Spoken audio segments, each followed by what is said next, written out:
You're listening to Becoming an Expat, the ultimate threat to the mundane 9-to-5 life. If you want to live life on your terms, in your favorite place, keep listening. Your host is a paramedic turned author, entrepreneur, and international lifestyle expert, Shannon Enett.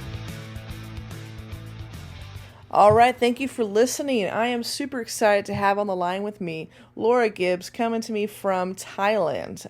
She's basically coming to me from the future. She's like 13 hours ahead, so she already knows what Tuesday is going to be like. That's phenomenal. Laura, thanks for taking time out of your evening to join us.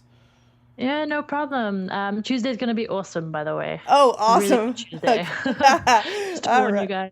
Very good. I am amped. I'm happy to hear about that. You know, I really wish it worked out where you could like figure out lottery numbers, you know, and things like that, but I know that's not how the world works, but it's still going to be great nonetheless, eh?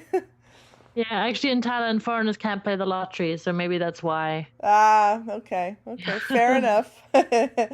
All right, well, great. Well, Laura, our paths crossed because of the guidebook series, Becoming an Expat, and you ended up being selected as the best author candidate for that book, and so that's just to give a little background for our listeners. That's how we came across paths, and I just want you to tell me a little bit about yourself, even before the book, and before Thailand, and how you sort of migrated into the decisions that you've made and the life that you've chosen.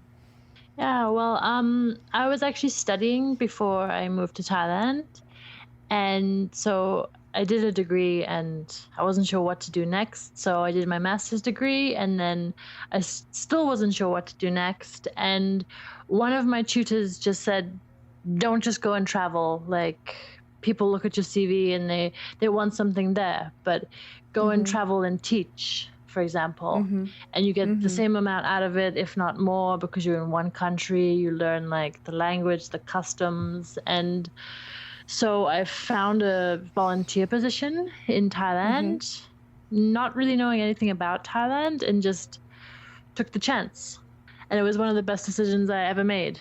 Wow, that's definitely a bold move. Now, what did you study in college? What were you engaged in? I studied business and international relations. So it was more of like looking at politics. I'm not sure I could have found something in England that would have satisfied kind of what I learned on that course. Right. Well, what were you just searching, like, you know, any country? Were you clicking the tab, you know, when you're looking for jobs or opportunities or volunteer positions, did you actually single out Thailand at all, or were you putting any country on the top there, you know, and going for your search? Yeah. No, I was looking to do an English certification to teach English, and Thailand seemed to be one of the good options. So I had one in Thailand and one in Europe. And I remember I had to have the interview for Thailand at like 4 a.m. to see if I was suitable for the course. I think I messed up the time zones. And I remember waking up and like just in a haze clicking through stuff about Thailand while I was waiting for the call. And that's how I ended up finding the volunteer position. Oh, wow. Okay. Yeah, so I don't really remember how I found it. It just kind of appeared Yeah, for me. it was one of your morning fog sessions. You're just like, I don't remember. I'm just here now. It's weird. 4 a.m, yeah. And then I got on a plane. So so you get this volunteer opportunity in Thailand. How do you get from there to actually feet on the ground in Thailand? Tell me about that process. That was relatively simple. Like, Thailand is very set up for tourists. And I came with Earth Rights International, a big NGO. So they were really helpful with like telling me where to go, how to get from Bangkok to Chiang Mai and then to Mae Hong Son. And they picked me up and took me to the school. But there's so much information about Thailand that you can find everything you need. Sometimes the problem is there's too much information, but basically, it's easy to get a visa, and there's enough foreigners here that the process is very, very easy, which I think is one of the best things about Thailand. It's very welcoming. Right. So you didn't have any huge hurdles. Now the language is quite different, and I know that it's set up for tourists, so that's helpful, you know, with a lot of English speaking people to help you through your way. However, how was that barrier for you, managing your day to day and engaging with the people and getting deeper with the cultural understanding? Tell me about that experience. The language is never really a problem. Like, unless you're really, if you're married to a Thai wife, for example, in the middle of Isan region or something, then it might be a problem. But almost everywhere you go, there's somebody who can speak reasonable English. Mm-hmm. And Thais are very patient, and they'll try and help you as much as possible. So even if it's a menu and there's no English on it, they'll bring pictures or they'll point. And I don't really think there's much of a language barrier. It's not an easy language to learn. Mm-hmm. And it's actually kind of made even more difficult by the fact that everyone can speak a little bit of English. So you never get you never get the chance to practice your language. Yeah, that has happened to me in Argentina when I was speaking Spanish. They would reply back in English. I'm like, wait, guys, I'm trying here. Yeah, That's funny you're how that works out. Just bear with me 5 minutes and then I'll be happy. Yeah, But they're I just know like, I'm no. butchering your language, but I'm really trying to butcher it less. Yeah. Yeah, very Actually, good. sometimes it does go the other way. Like they'll really try and help you, and you're like, no, I just want to order my meal, and they want to teach you in Thai, and they want to teach you how to order it, and you're like, I'm just really hungry. Give me my food. You're like, you're so helpful, but I'm just hungry and I get grumpy when I'm hungry. I'm so sorry. Yeah. Yeah. Yeah, I have an inner monster that comes out, anytime it's been too long to eat. Is in Thailand, the pace. Tell me about the pace of life in Thailand. Um, there's all different types of paces. I'm starting to see a more like frenzied pace, and the more time I spend in Bangkok, the more it reminds me of like any capital city, Mm-hmm. where you have people running around late for work or in business suits. But if you go to the beaches, it's much more relaxed. Mm-hmm. And usually, even if you work in Thailand, the stress is all you give yourself the stress. Whether you work online or whether you work in a school, people are very laid back. Mm-hmm. And often like they wonder why foreigners are so stressed or why foreigners don't have time. Mm-hmm. But most of the stresses that people give themselves are internal. Mm-hmm. And once you learn that, it's kind of a really interesting concept. Right. Right. How long did it take you to mute that, if you had it? I'm not, being presumptuous here, but if you had any foreigner related stress, how long did that take? Actually, when it initially came, everything was fine. Everything was great. It's new country, great weather. And it only really crept up on me maybe 2.5 years of being here. Then I kind of had like a delayed culture shock of like, oh, the traffic's so bad, or people can't drive. Why don't they have helmets on? And so I took a couple of months break from Thailand, and I went to Japan. And then within 2 weeks, I was already missing Thailand and the culture and everything. So by the time I came back, I was so happy to be back that everything is fine again. Well, that's a good tip. When in doubt, if you're having an overload experience, Yeah. just take a little break, a little time out. Very good. Now, why did you choose Chiang Mai? This was actually the first city I came to. It's very pretty, and it's a mix of big and small, so it depends on your lifestyle, how much you get out of it. You can kind of spend your whole time in nature, or you can spend your whole time in like cafes or shopping or going to nightclubs and stuff. Mm-hmm. And the people here are just really friendly. Mm-hmm. And the opportunities for work are plentiful. Is that right? For English teachers, yes. Pretty much Chiang Mai is kind of a bit saturated with people, so I would say there's probably better options in other places, because so many people want to live here that it's can be hard to find jobs. Mm-hmm. But like surprisingly, the beaches always have opportunities. Yeah. Is there a large retirement community in Chiang Mai? Yeah, very big. Yeah. Yeah. If people aren't bothered about being on the beach, they would rather be in Chiang Mai.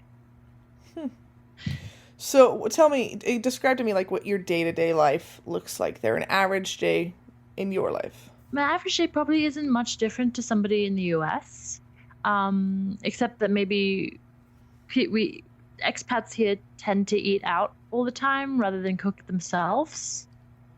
One, because it's so cheap, and because it's easy and food is everywhere, which it's really nice not having to cook.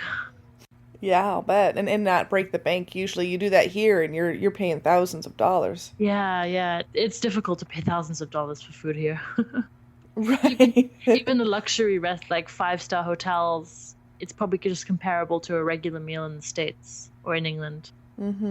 So you go to work, you go home. Do you have any like exercise routine, yoga? What have you made your life look like?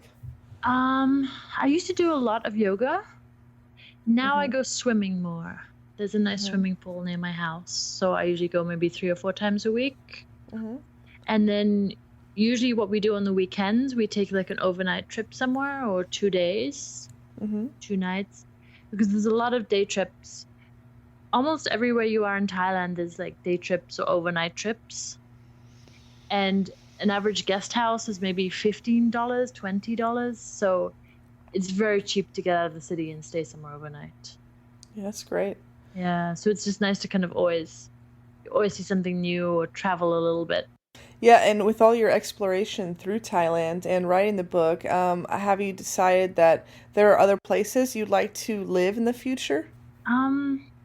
I would love to explore the South more. Like, there's so many small islands down there. They're just maybe next summer I'll go island hopping a couple of months. Koh Lanta is beautiful. It's a small island.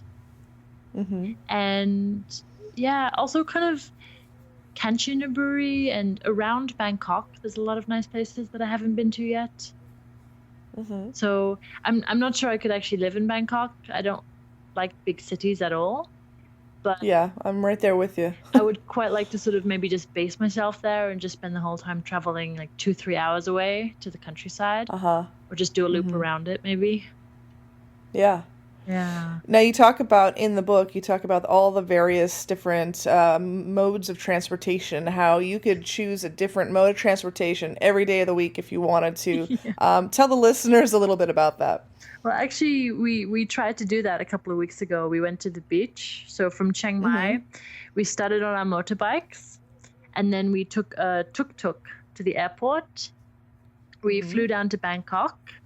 We took a taxi to the train station. Then we took a train down south, an overnight train. Then we took a minivan to the pier, a speedboat to the island, and then a motorbike taxi to a hotel. That's a fun little progressive event. So tell the listeners, if they haven't read the book, what exactly a tuk-tuk is and what these like taxi van situations are like. The minivans are very comfortable. They're these small silver 10-person vans that take you short distances. Very fast, very cheap. A tuk-tuk is kind of unique to Thailand. I'm sure you've seen them on pictures. And it's like half motorbike, half open carriage. It's kind of hard to explain if you haven't seen one. It's tend to be really loud and noisy and smelly. Yeah, they have them in Iquitos, Peru too. That was my first time on one, and yeah, they're definitely a different experience. Yeah, you have to go one day in your life. Absolutely. So getting from point A to point B in Thailand is fairly easy, is what it sounds like. Pretty much, yeah. Almost everywhere. If you can't get there, you can just rent a bike for the day and go yourself. I'm really envious of the affordable airfare. I wish that was kind of in every part of the world. I mean, you had talked about finding airfare for as cheap as $30 sometimes one way to other countries in the area. Have you taken advantage of that very much? Oh, a bit too much, actually. Yeah. Yeah. I worry about my footprint on the earth. Oh yeah. Yeah. There's also buses to go to nearby countries, but it's just the travel here is so cheap and so easy. And I'm not sure how they can make it so cheap compared to Europe, but they always have special deals and special airfares. So pretty much any country you want to go to in Southeast Asia is affordable and easy to get to, especially from Bangkok. Like Bangkok has amazing connections. Yeah. Now, for listeners, is it easier or cheaper to buy once you're in Thailand, to buy your airfare, or is it the same price that you'll see advertised online? I think it's the same price online all the time. Oh. Okay, you just have to make sure you're on the right carriers. Yeah. So there's a couple like Air Asia.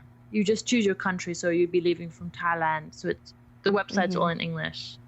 The trick is to get them like maybe 1 month in advance or 2 months. That's when they have special deals, and then you can fly like Bangkok to Kuala Lumpur for I think like $15-20 sometimes plus taxes, but it's so cheap sometimes.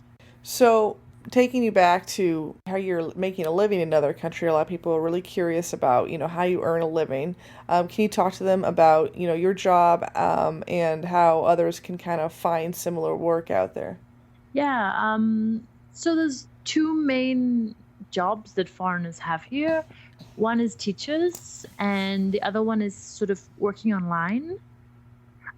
There's a big online community in Thailand because all you need is a laptop, and the internet here is really good. So pretty much a lot of people, they just either quit their jobs and do consultancy work or make a website or keep their jobs but just work remotely.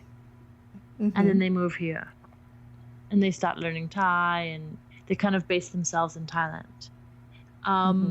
For teachers, really the easiest thing is just to turn up. Like once you're here, they much prefer seeing the teacher rather than just getting an email saying, yeah, we'll be there next week. So once you're here, starting to look around, go to the schools and just speaking to people and asking around. I met a girl, I think 3 weeks ago.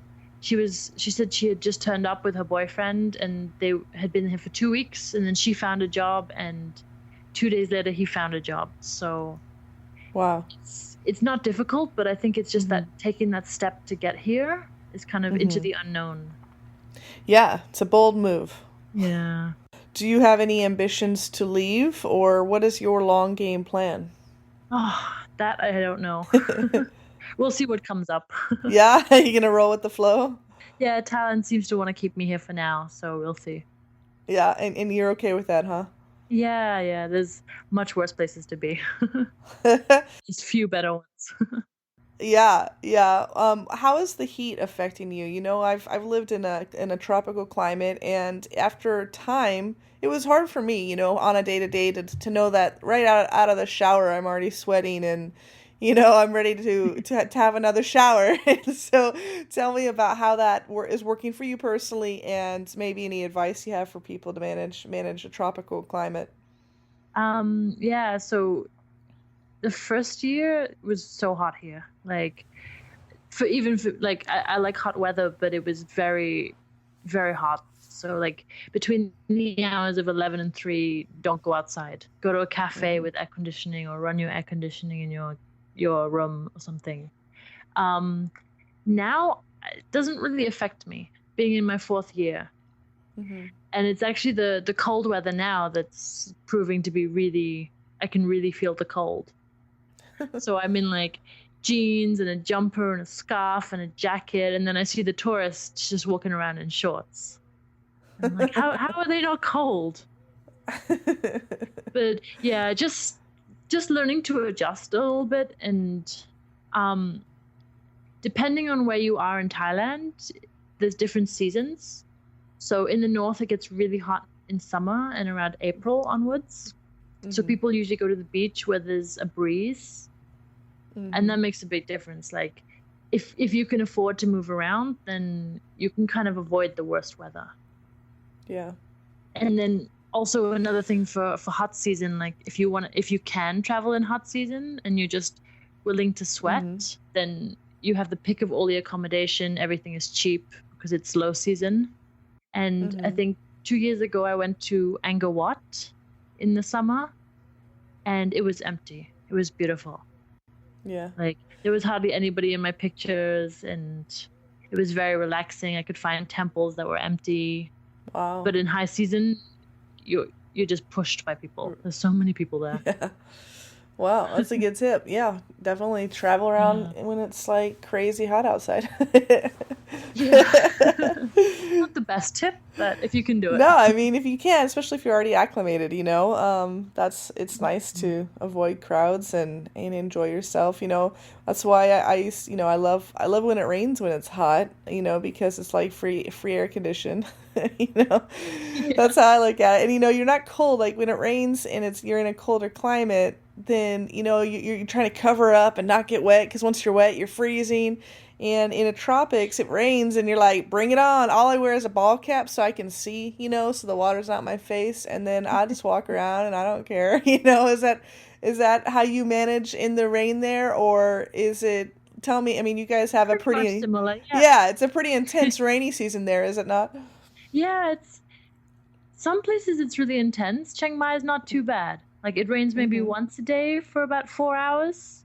And it seems to be quite consistent, which is really, really useful. And then the best way the Thais deal with it is you go into 7-Eleven, you get a $1 raincoat. They come in a bunch of different colors, one size, super plasticky, but it does the job. Yeah. And then you wear that for the next 4 hours, huh? You wear that for the next 2 weeks. Yeah. Okay. Yeah. How long is your average rain season in Chiang Mai? Maybe 3 to 4 months. Probably Okay. 4 at least. Yeah. Do you and you have rain like practically every day in the afternoon for 4 hours? Is that right? Pretty much, yeah. But again, Cool. it's beautiful. Like, everything just turns green and starts growing. Yeah. And if you don't have to be somewhere, it's wonderful. If you have a job to go to, it's terrible some days. It just won't stop raining. Do you ever have that, you're walking on the side of the road and like the car drives by or the bus and you get that tidal wave of nasty sewer water? Yeah. Does that ever happen? That happens quite a lot. Yeah. You're like, dang it, again. Even when you're driving on your motorbike, the car will hit the water at you.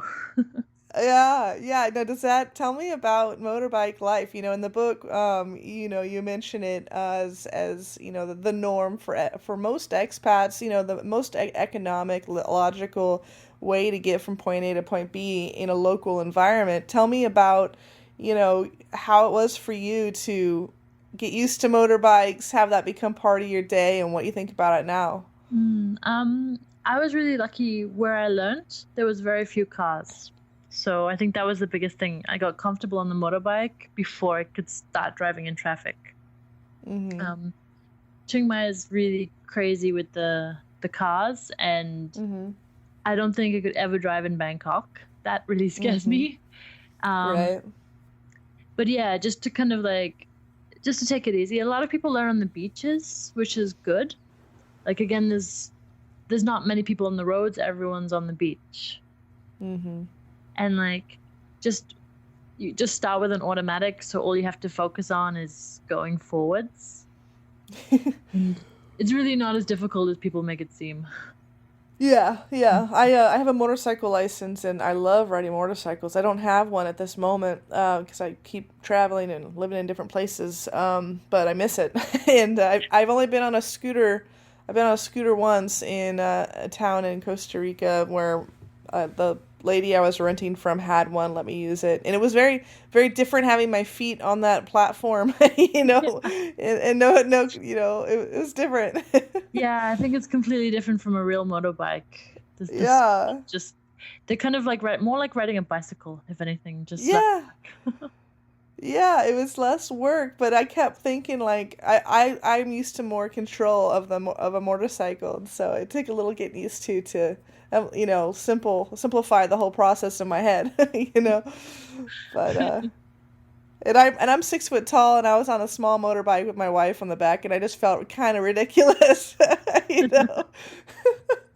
Yeah, I think anyone over like 5'8" shouldn't have a passenger unless the passenger is really small. Yeah, and she is. She's very small, but it just I still felt like I was, out of a sitcom, you know.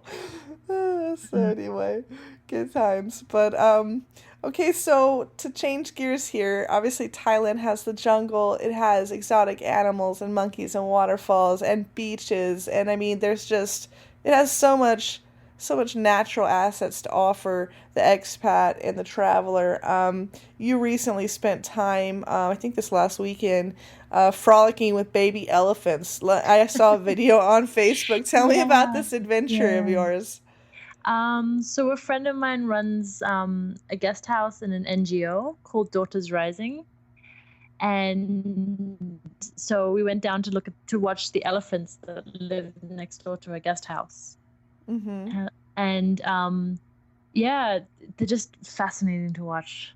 They're such amazing animals, and they're so gentle, and like you can sit right on their backs, and you Mm-hmm. just sit there with like no chair or anything. It's the perfect way, and they're just so amazing. It's kind of hard to describe. If like everyone's seen an elephant in a zoo, but to see it in its natural environment is just so different.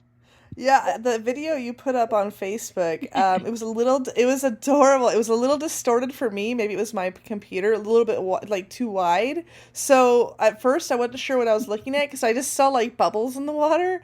And then it was this elephant that was just like, first, like throwing its trunk in the water, making splashes. And then it's like, no, that's not good enough. Here, let me do a body slam. And then like throws itself on its side and like, I think it's kicking underwater, so it's doing little circles. It just reminds me of a little toddler in the pool going, "Mom, look, I Yeah. can do flips." Like check this out. Look at these bubbles. I know It we were was so watching him for a cute. while, and like I'll post it to the Facebook group so everyone can see. Um, Yeah. but there was nobody watching him except for his trainer, and I was like, this is Mm-hmm. actually how he plays. This is not for show, and it was just so funny to watch.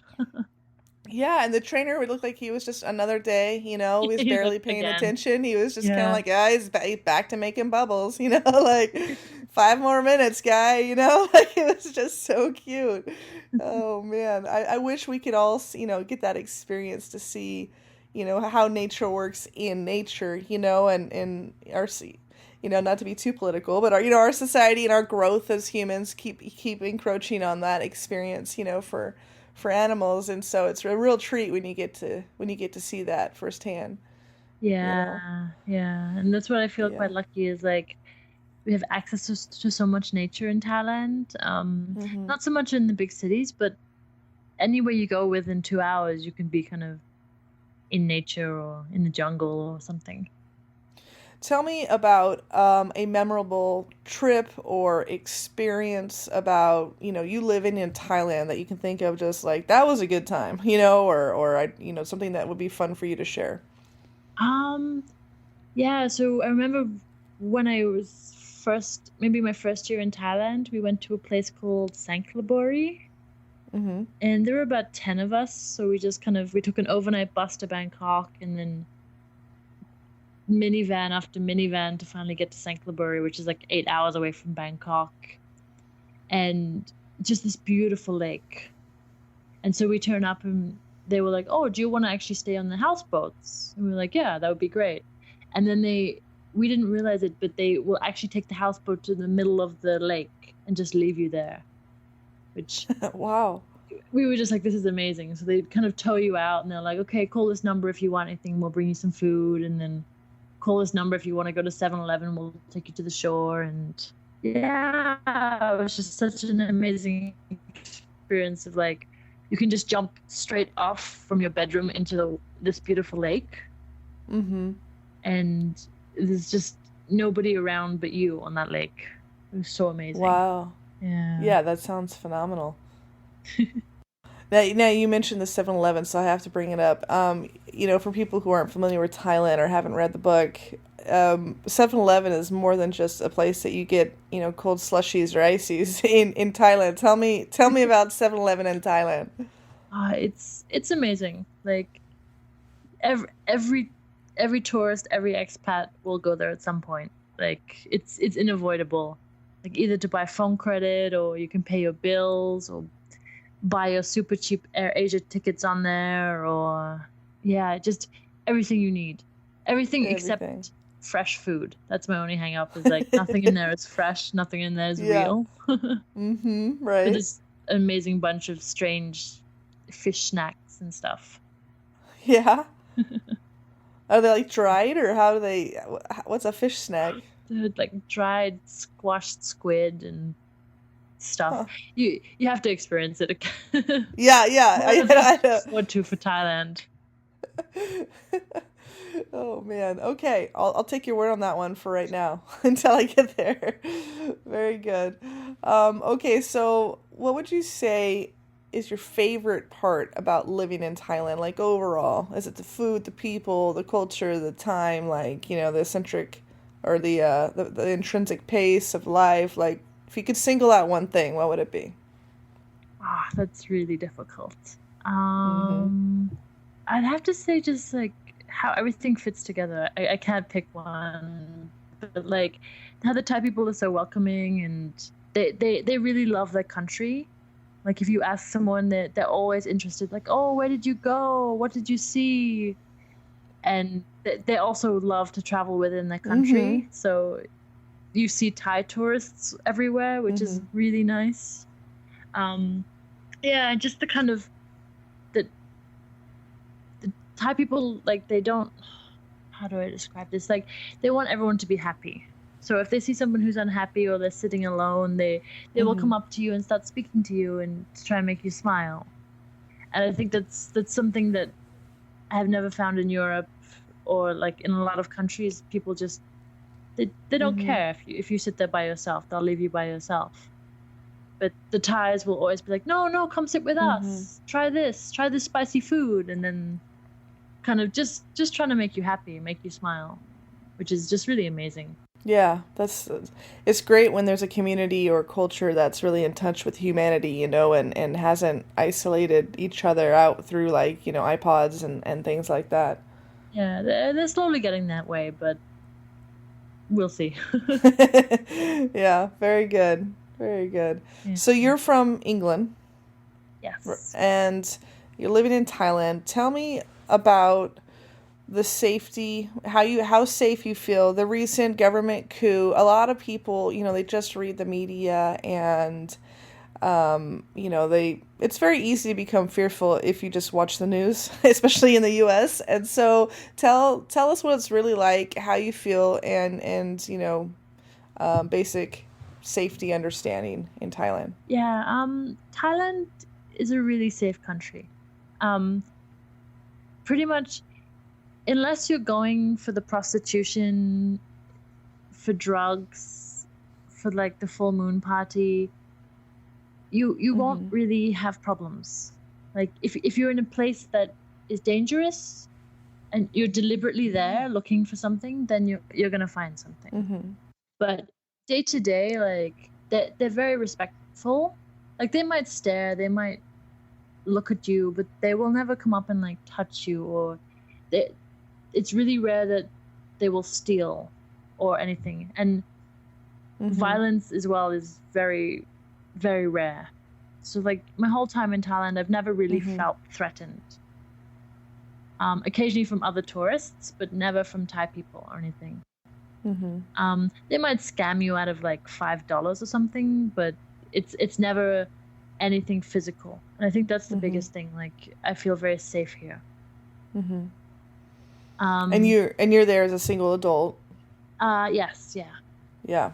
So yeah, even my parents came here, and when they first came, they were really worried. They're like, oh, it's so different, it's so Asian. And then within 2 weeks, they understood. Like my mom stopped asking me to be safe on a motorbike.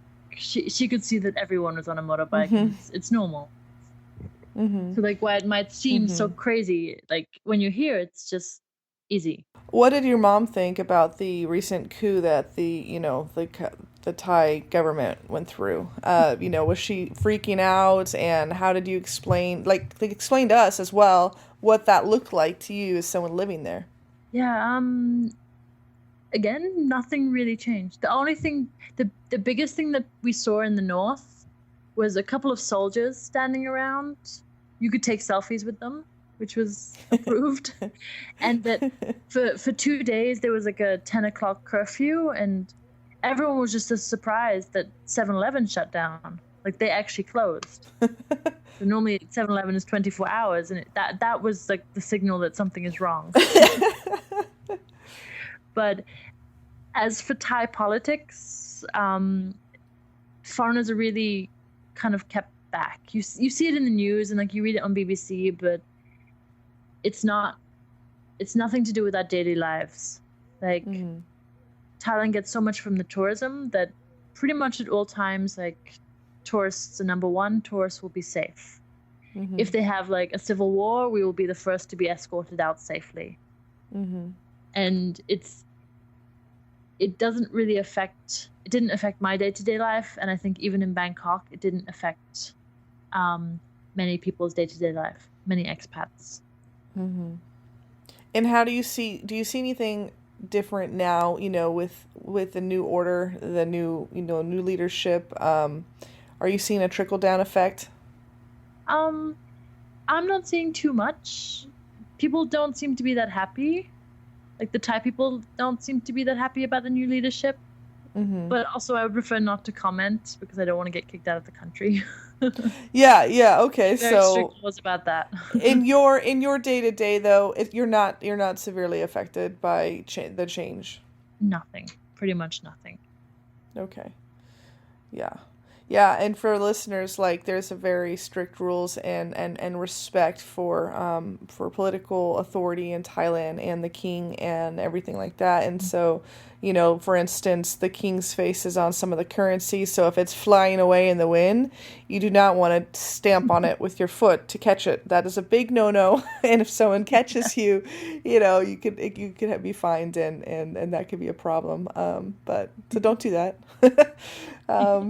Any other no-nos that you can think of that people would not know? I mean, obviously they learn these if they read Becoming an Expat Thailand, but I'm trying to think of other faux pas that just a regular traveler or tourist might experience. If you wear short shorts or like vest tops, people will probably stare, especially in the smaller towns. Like, traditionally Thais were very conservative, so you might not see that so much these days with the Thais and like really short skirts, but you should kind of keep your shoulders and your knees covered, especially at temples. So if a monk comes over and starts saying, "No, please leave," you didn't do anything bad, you just have to cover up. Did you read about that recent article where a monk slapped a traveler's face? Yeah, I heard about that, yeah. Yeah, I didn't read the whole thing, but I just kind of giggled over it. So did you read it at all? Do you have any idea what happened there? No. All men in Thailand, they're not required, but they're kind of suggested that they should be monks for 2 weeks. So sometimes when you see a monk using a mobile phone or chatting a girl up or smoking, that's a monk on his 2-week course. He hasn't fully engaged, and he's not part of like the temple. He's just there to make merit for his family, and I think it's probably something like that. Yeah, you cut out there a little bit. I think you were saying that you thought that experience was probably related to those monks. Is that what you? Yeah, I don't think that was like a genuine monk in a temple. Yeah, that would be a very unusual experience. Yeah. It was on the subway. It was not even in the temple. Yeah, it was on the subway. I was just like, what? I mean, it caught my attention. It was a good news headliner, right? But I didn't actually read the story, to be quite honest. Maybe he did monk's seat. He wanted to sit down, and she was in the seat. Yeah, move over. Yeah. Oh, my. Yeah, and you had mentioned in the book about how, there are some expats that want to, enrich their life spiritually in that way and have chosen to become, monks. And this picture about one of your friends going through that process. Is that right? Yeah. And I've taken a meditation course, and I think it's a great thing for everyone to do, even if you're here on holiday, like just to get a glimpse into a different culture and a different religion is amazing. Yeah, you know, actually, my undergrad is in religious studies. It's like a critical analysis of world religions. It's more philosophy than anything, but it was fascinating learning about, you know, various religions and cultures and, you know, beliefs. It's I feel like it gives you a good understanding of, you know, kind of what's out there and the different, you know, different people around you that make up this world. It's a fun experience. I forgot half of what I learned, so I really need to relive it through travel. But, you know, you don't use it, you lose it. Then I went to paramedic school, so, you know, I'm really, really, you know, variated. I don't know. I do all sorts of random stuff, kind of like you in business school and then, you know, teaching English. But at least you tied in your international studies, so you definitely have more of a tie-in, I think. We'll see what's next. Maybe I'll be a full-time writer. Yeah, there you go. There you go. So, you know, I really have enjoyed talking with you and sharing Thai life with, you know, our listeners and obviously the readers on becoming an expat Thailand. Is there any advice you'd like to leave the show with for people who might be considering to move to Thailand? Yeah. So take a vacation here and buy my book, and then the two kind of match up. They do. They do, because you talk about the different regions and everything, so it can even help guide their vacation. Don't come here planning to be here for the rest of your life, bring all your stuff, and then you're sitting in Bangkok being like, where am I? What am I doing? Just take a month, take 2 months, travel around. Like, maybe Thai culture is not for you. Maybe it's a good place to be on holiday, but not to live. Or maybe it just fits perfectly with you. And then you will see. Yeah. Don't push. Yeah, there's only one good way to find out, right? Exactly, yeah. Yeah, people, I think sometimes don't put enough value in, you know, time spent exploring, you know, and living there, like, you know, actually pay rent at least for, you know, a few months in each place that you're considering, because, you know, the whole tourist goggles when you're in a hotel and you have the different amenities and different experiences than long-term stay. It's just a very different animal. Absolutely. Yeah. Yeah, and like here you can spend like a week in a hotel or like 2 months in a guest house, or like an apartment. So you really see how coming on holiday, Thailand might not be so cheap, but actually when you live here, it's a lot cheaper and more affordable. All right, Laura, thank you so much for spending your evening, my morning with us, and I'm really excited to, you know, share Thai life with more people through the book that you wrote. And once again, thanks for your time. Thank you very much. Yeah, and thank you for listening, everyone. You've been listening to Becoming an Expat. We'd like to hear from you. Email us your questions and share your stories about taking the leap into your new life abroad. Are you tired of the daily grind or living for the weekends? Why put up with the life you dread? Learn how to live your life another way today. In our academy, you'll learn how to live life on your terms, what environment makes you thrive, and become the best you possible. We even teach you how to start a freedom business you can take with you while you travel the world. For those that like their deep roots, you'll learn how to retrain your brain to accomplish what you never knew possible from your hometown. So if you're at a crossroad in life and don't know which way to go or need to make a change, sign up for access to all of our courses at www.lifeanotherway.com. Hurry, because as we add courses, the one-time fee will increase. One enrollment fee, endless adventurous living.